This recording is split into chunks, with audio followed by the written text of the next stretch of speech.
Hi friends, let us look at some of the important news. My name is Dinesh Haria and I will bring everyday news for you. Yesterday, 3,68,000 new corona cases were reported all over India. Total number of active cases as of yesterday were 30.77 lakhs. As of yesterday, 147.8 million Indians got vaccinated. Yesterday, registration for vaccination of the age group 18 to 44 started and about 1.33 crore Indians registered on the website. Fire broke down in hospital in Mumbai near Mumbai and 4 patients died in ICU. Yesterday, 1,000 portable oxygen concentrators were airlifted from Hong Kong to Delhi to meet the requirement of the oxygen concentrator. Government announced that they will be buying 1 lakh portable oxygen concentrator and setting up 500 oxygen plant in near future.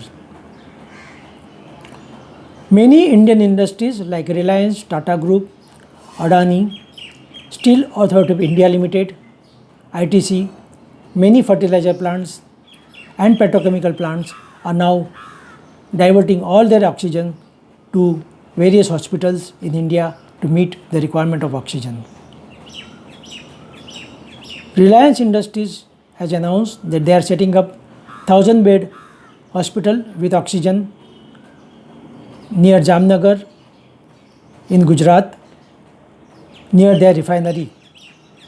Out of this, 400 beds will start operational from this Sunday and balance 600 beds will start operation within next 15 days. This will bring relief to patients in the Jamnagar and nearby area, and this will be very great help in current pandemic condition. Maruti Suzuki has announced that they will close all their Haryana plant from May 1st to May 9 and all their oxygen will be diverted for the requirement of the hospitals. Earlier they were planning their maintenance in the month of June, which is now preponed in the month of May. Yesterday, Indian stock market continued their further rise and closed 790 points above the previous close, and in BSE Sensex closed at 49,734 points. This is a very good sign.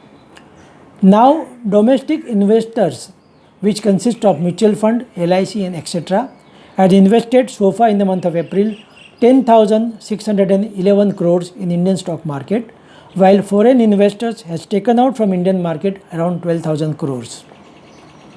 Rupee continue further rise, and yesterday $1 was equal to rupees 74.36. This again is a very good sign.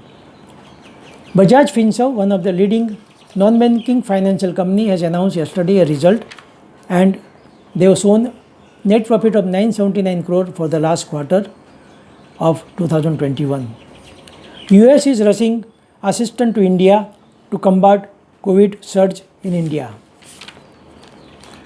Among current COVID pandemic condition, there is a new serious issue of where do the kids go when both of their parents die in current pandemic. Some of the NGOs are working on this issue to provide relief to such kids. This is Dinesh Haria signing off.